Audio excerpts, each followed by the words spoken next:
Toss aside the touchy-feely notions of love in business and recognize the real power it holds. Welcome to the Love is Just Damn Good Business podcast with host Steve Farber. Drawing on his work with a wide variety of companies from the Fortune 100 to smaller family-owned businesses, Farber shares inspiring interviews with business leaders and proven strategies for how you can create experiences that your customers will love by developing a culture that your employees, teammates, and colleagues love working in. Discover why and how love, at the end of the day, is just damn good business for you too. Here's your host, Steve Farber. Hi, this is Steve Farber, and welcome to another episode of the Love is Just Damn Good Business podcast. Thank you so much for tuning in once again. On this episode, I'm going to take a little bit of a detour in that I don't have an interview for you. I don't have a particular presentation I'm going to share with you, but I'd just like to talk with you a little bit about a very specific application of love in any context, but particularly in the context of business. So just to be clear on the context, love is the foundation of great leadership. It's the foundation of great business. This is the premise that we've been exploring here together on this podcast and in my books. And it's the foundation of the framework, the Radical Leap, which stands for love, energy, audacity, and proof. So love generates energy, love inspires audacity, love requires proof. It is this framework through which we can accomplish anything that we set out to do, in my experience. So I like to think of LEAP both as a framework, but also as an operating system. So just like any good operating system, it has thousands and thousands of applications. And the same is true for LEAP, love being at the foundation. And one of the most significant applications of LEAP is a practice that I call greater than yourself, or GTY for short, which I wrote about in my third book, which is called, not coincidentally, Greater Than Yourself. So the whole premise of Greater Than Yourself is based on an observation that I've made after my many years, now several decades, in the world of business and working with business leaders, and that is that the greatest leaders that I've met never focus the attention on their own greatness. They don't focus the spotlight on themselves. Instead, they shine the spotlight on others. They focus on others' capabilities, and they do whatever they can. They invest themselves in other people to raise them up above themselves, to make them greater than themselves. Thus, the phrase greater than yourself, or GTY. So that creates a little bit of a paradox. The greatest leaders become the greatest leaders by making others greater than themselves. And I bet if you look back over the course of your life and your career, you've had leaders, colleagues, mentors that you've worked with who had a greater belief in your capability than you had in your own, who believed in you more than you did, and who took opportunities to prove to you, or help you prove to yourself, more accurately, what you can accomplish. And they invested in you in such a way that by the time you were done working with them, if that's the right way to say it, you were even better at whatever it was than they were. And that's what they wanted for you. This is what I've seen over and over again. I'm not making this stuff up. The greatest leaders invest themselves in others to raise them up so that they become even greater than themselves. Well, that's the premise, but the challenge, more accurately, is this. Can you do that? Wherever you are, whatever so-called status you have, whatever experience you've had or haven't had, are there people around you that you can focus your attention on think of it as you'd be a mentor on steroids. Not literally, of course. Figuratively speaking, steroids. Figurative steroids. Is there somebody that you can invest yourself in to raise them up? This is what I challenge you to do. Start with one person. Just find one person that you can take on as your GTY project, as I like to call it. And I understand that calling somebody a project is a bit problematic. You know, some people don't like to be called a project. Isn't, oh, that guy's a project. But for the sake of conversation, your GTY project. And that is the call to action in the book. And it's the call to action wherever I go. Find somebody to be your GTY project. Who is your GTY project going to be? That is a very significant act of love in a very specific sort of a way. So the question then comes up, how do you choose your GTY project? And I've had many people ask me that question over the years. So a little while ago, I sat down and I gave a little bit of advice on choosing your GTY project. So I'm going to share that with you now. Some ideas that you can use to choose your GTY project. Here we go.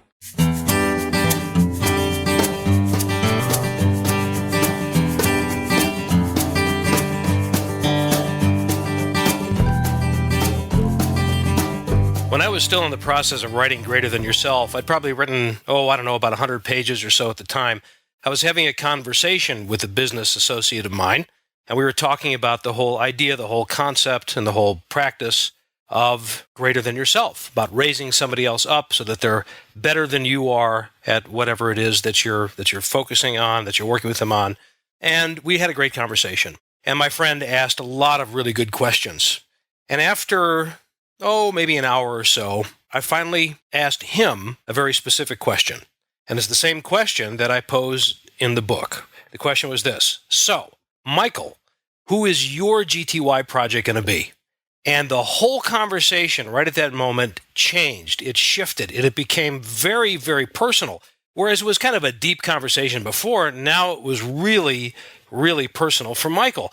And I saw the change actually in his physiology. I saw it in his face. His face turned red, and he started kind of pulling at his collar. And I don't know that he actually broke out in a sweat, but that's kind of the way it seemed. And he said to me, and he kind of stammered a little bit. And Michael he doesn't usually stammer, but he said, I've been thinking about that. He said, I don't know. I don't know what to do. How do you choose? How do you make that kind of a choice without, is it going to make somebody else upset if they were on the same team? And what if I don't pick the right person? And do I really have something to offer to this particular? How do you choose, Steve? How do you choose? And that's the question that I'd like to explore with you, because it's a great one. And it really is critical in this whole endeavor of Greater Than Yourself, or GTY, as we like to call it. So how do you choose somebody to be your GTY project? I have some ideas for you, and I want to start with an admission. The admission is I'm not sure that I have this whole thing figured out. I'm definitely not the guy with all the answers, and I don't have a formula for you that you can apply in such a way as to make sure that you choose the right person to be your GTY project and you do it in the right way.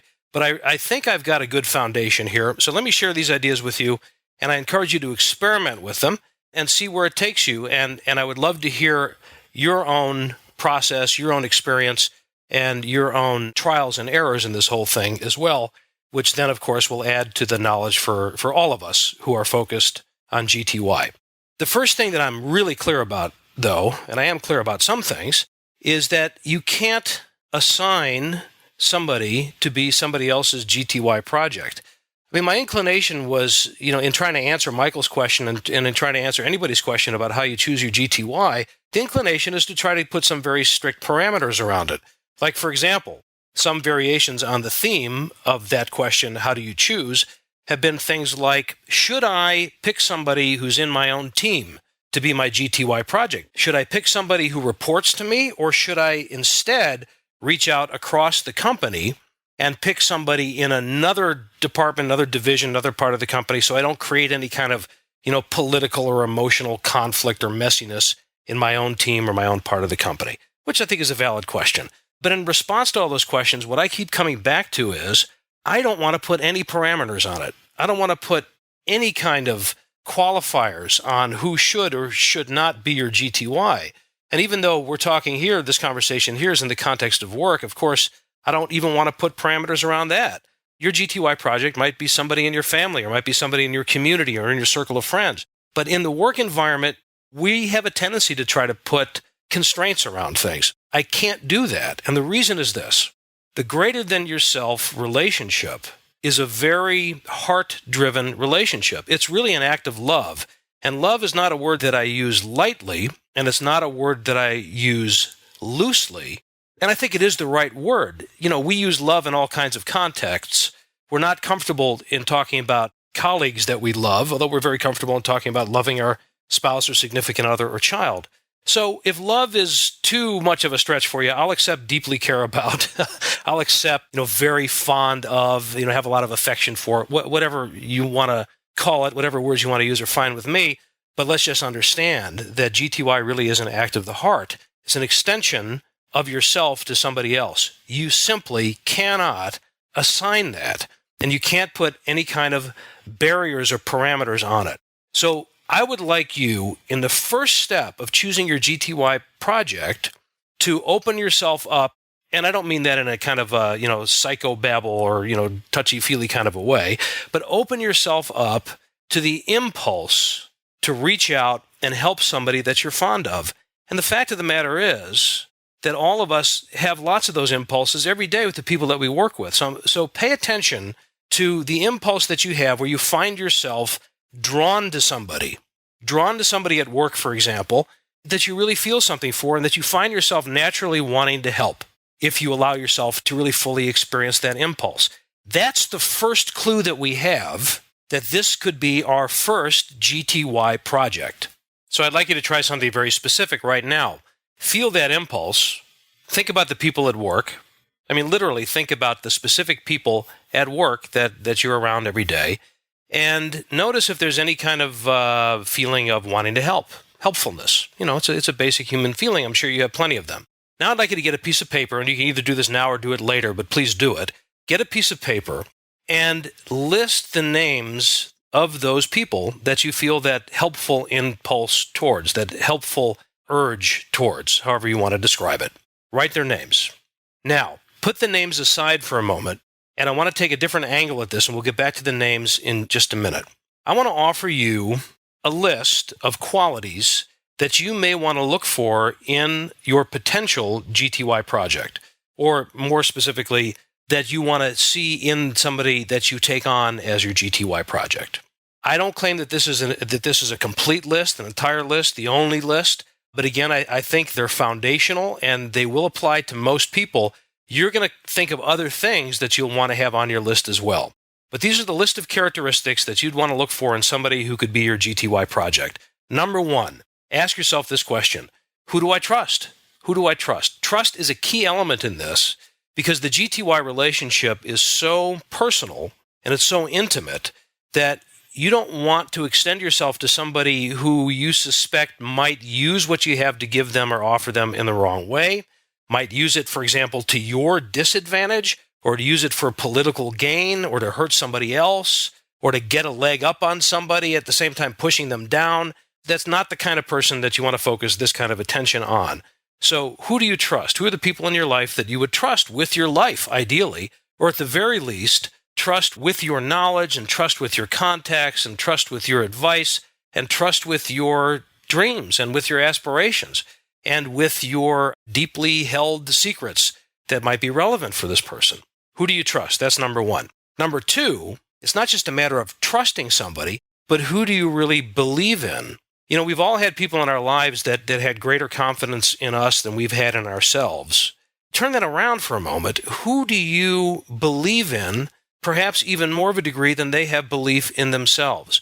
Who do you really think that with your help can rise to heights greater than what you've been able to achieve? So it's not enough to trust somebody. You also have to have a belief in their capabilities, in their character, in their abilities, etc., etc. Number three, who do you know that can really benefit from and improve upon the gifts that you have to give them, the help that you have to give them? So what I mean is, you might have somebody that you trust deeply, that you really believe in, but their dreams and aspirations and their personal goals and what they want to accomplish for themselves in their lives is something that you don't have knowledge in, you don't have any experience in, you don't really have much by way of helping them other than to offer them encouragement and support as any friend would do. But beyond that, you don't really have the storehouse of wealth, the inventory to really invest in them. So you want to find somebody whose aspirations line up with your abilities to help achieve those aspirations. So for example, my GTY project, Tommy Spalding, has a dream, has a desire to be a writer, to be a speaker in the field of leadership. And of course, that's an area that I've been working in for 20 years. So in addition to the fact that I trust him and I believe in him and all these other things that we'll talk about here, I also have something very specific to offer him to help him achieve those dreams. So trust, belief, I have what they need. And the next item on our list would be who has any number of things to call it: the drive, the energy, the work ethic, the follow-through to really take full advantage of what you have to give them. So you might trust and believe in them and give them all these great things, but if they don't have the drive to really make use of it, it's going to be a bad choice. It's going to be a bad investment of your time. And I'm chuckling because I'm speaking from experience here. I've offered ideas and contacts and support to colleagues of mine that I've had in the past, only to see them do absolutely nothing with it. And I get discouraged. I mean, if I offer you something, it's because I really expect that you're going to take full use of it. So if I give you advice on who to call and you don't make that call, or if I give you advice on how you can adjust your marketing materials and you don't create any marketing materials, I'm not going to keep offering myself to you. So find somebody that really does have the drive, the follow-through, the commitment, the work ethic, the energy to take full advantage of what you have to offer in the best sense of the word. Next item on our list is a little deeper, actually. And this is something that requires a good deal of knowledge, both of yourself and of your GTY recipient. Pick somebody whose values, whose core beliefs, principles, and values are congruent and consistent with your own. I'm not saying you have to find somebody that has identical values, and I'm not trying to imply here that you want to find somebody who's very much like you and that you should only spend time with people who are your clones or potential clones. I mean, not that at all. I mean, the more diversity of background and experience and personality that you can surround yourself with, the better for all of us. But on a very deep level, you want somebody that's very congruent on your values, or with your values. So, for example, let's say that family, the value of family and the importance of family is something very core and very important to you. It's probably not going to work very well if your GTY project is somebody who doesn't share that value, because you're going to find yourself, again, this is a very personal kind of a relationship. You're going to be spending a lot of time together. You're going to be making decisions, helping that person to make decisions together. And decisions are things, those are things that happen as a result in large measure to what our core principles and values are. And, if you find yourself inviting your GTY project over for dinner with your spouse and your kids, because, family is an important value to you and you want them to be a part of your family, and they don't take you up on that offer because, frankly, they'd rather not hang around those little yapping kids, there may be a problem there on a values level.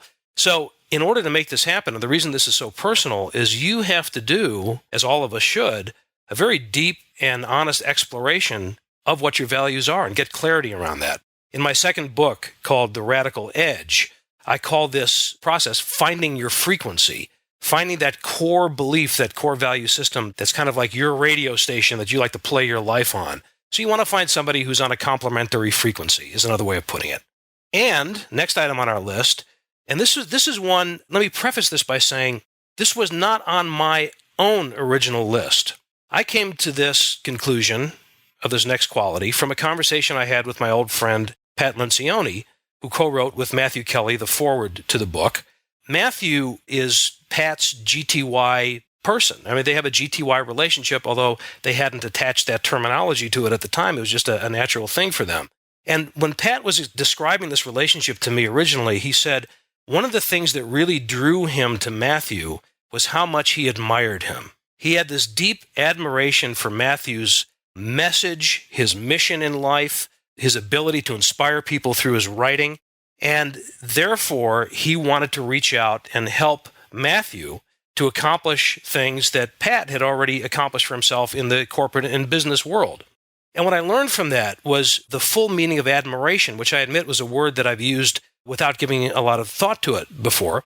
If you admire somebody, what that's saying is you're recognizing that this person has something of value greater than what you have. In other words, they have something to which you want to aspire. There's something about this person that you want to emulate.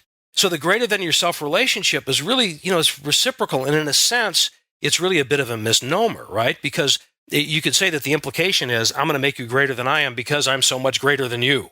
And really what we're saying is we're all greater than one another in certain endeavors and in certain things and in certain arenas. As human beings, we're not greater than each other. We have ways to complement each other. So my admiration for my GTY project, and I have enormous, fathomless admiration for Tommy, by the way. And what that says is there's a lot going on here back and forth. So I'm giving to you, but in a sense, I have so much to get as well, because I admire you and I aspire to be more like you, as well as helping you to be better than I in a certain arena. So who do you admire? And the last item on our list is, we're back to the L word, we're back to love. Who do you love? Do you love this person? Or at the very least, care deeply about this person? Are you concerned for the quality of their life and their ability to reach their dreams and achieve their aspirations? It's an act of love. So let's put this all together. And let me recap it for you this way. So it's got to be a person that you trust, but not only trust, a person that you believe in, possibly to a greater degree than they believe in themselves, and a person who you not only believe in, but can benefit from your own personal experience and your own personal expertise, and then also has the drive, the energy, the work ethic to really make best use of what you have to offer them. And you're not only looking for that great work ethic, but the way that they work and the way that they achieve what they achieve is important to you. In other words, are their values congruent with your own? Are you going to believe in the way they do things and their approach to things as much as you believe in their ability to accomplish things? And is there something in this person that you admire, that you aspire to? Is there something about this person that you want to be more like? And is the love there? Do you care for them? Do you really, with your full, whole heart, want to see them achieve more than you've been able to achieve for yourself? So there you go. That's a good start. I encourage you to add to the list, subtract from the list, and most important, experiment. This list does no good, again, if it stays in the area of kind of conceptual thought. This comes to life, and I'm going to state the obvious here, it comes to life when you put it into practice. And when you start down this road of choosing your GTY project and then giving to your GTY project and then developing that GTY relationship and lifting that person up, you're going to find that it's not always an easy road. The road does get rocky from time to time, even though the ideal, of course, is to choose wisely. You'll find that at times you don't. At times you've found that you've gone down the wrong path, and then it's just time to choose another path, to start over again, find somebody else. It doesn't mean that the concept should just be a concept. It doesn't mean that GTY, quote-unquote, doesn't work. It means that you didn't choose well. Learn from it. Figure out why you didn't choose well. Take what you learned and apply it to the choice of your next GTY project and start down this road one more time. I started by telling you about my conversation with Michael and the question that I asked him. So, Michael, who is your GTY project going to be? That is the question. It's the central question of the book, Greater Than Yourself. All I want, and my whole desire for writing that book was that when the reader put that book down, they would pick one person to be their GTY project and start that endeavor in their lives. So let me just warn you about something ahead of time. In the future, should you and I meet personally, should you happen to attend one of my speeches, or we meet each other at your company one day, or we run into each other at the airport or wherever it might be, and you tell me that you've read Greater Than Yourself, the first question that I'll ask you is, so, who's your GTY project? And my fondest hope and wish for you and yours is that you'll have an answer to that question.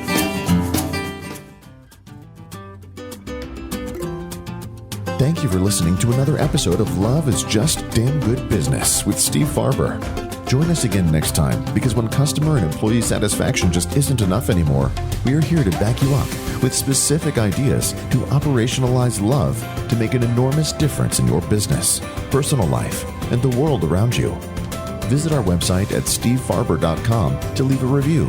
And don't forget to share the love with your colleagues and friends, because after all, it's just damn good business.